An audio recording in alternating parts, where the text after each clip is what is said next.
Nora ফাতেহির মৃত্যু নিয়ে যা জানা গেল। বলিউডের আলোচিত অভিনেত্রী নোরা ফাতেহি সুপারহিট সিনেমাগুলোর আইটেম গানে অংশ নিতেই বেশি দেখা যায় তাকে। হঠাৎ করেই ছড়িয়ে পড়েছে তার মৃত্যুর গুজব। সামাজিক যোগাযোগ মাধ্যমে ছড়িয়ে পড়েছে নোরা ফাতেহির মৃত্যুর গুজব। দাবি করা হচ্ছে পাহাড়ের খাদে পড়ে মারা গেছেন অভিনেত্রী। সম্প্রতি লস অ্যাঞ্জেলেসের ভয়ঙ্কর দাবানল থেকে বেঁচে ফিরেছেন নোরা।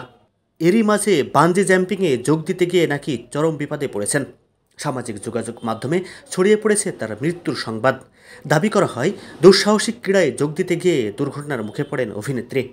বানজি জাম্পিংয়ে যোগ দিতে গিয়েই বিপত্তি। পাহাড়ের খাদে পড়ে গিয়েছেন নোরা, সেখানেই মৃত্যু হয় তার। অভিনেত্রীর খবর ছড়িয়ে পড়তেই নোরার সহযোগী দলের তরফ থেকে সত্যিটা জানানো হয়েছে। বলা হয়েছে নোরা একদমই সুস্থ আছেন, তার মৃত্যুর খবরটি শুধুই গুজব।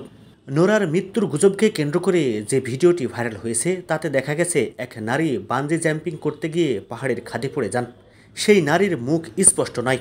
এই ভিডিওতে দাবি করা হয় ইনি হলেন নোরা ফাতেহি, যিনি এই দুর্ঘটনায় মারা গেছেন।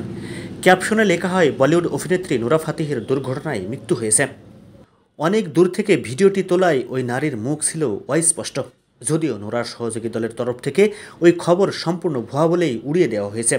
পাশাপাশি নোরা যে একেবারে সুস্থ আছেন সে বার্তাও দেওয়া হয়েছে।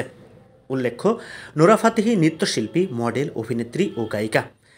বিভিন্ন সাক্ষাৎকারে তিনি হৃদয়ের ভারতীয় বলে নিজেকে অভিহিত করে থাকেন। রোয়ার, টাইগার্স অফ দ্য সুন্দরবনস চলচ্চিত্রে অভিনয়ের মাধ্যমে তার বলিউডে অভিষেক ঘটেছিল।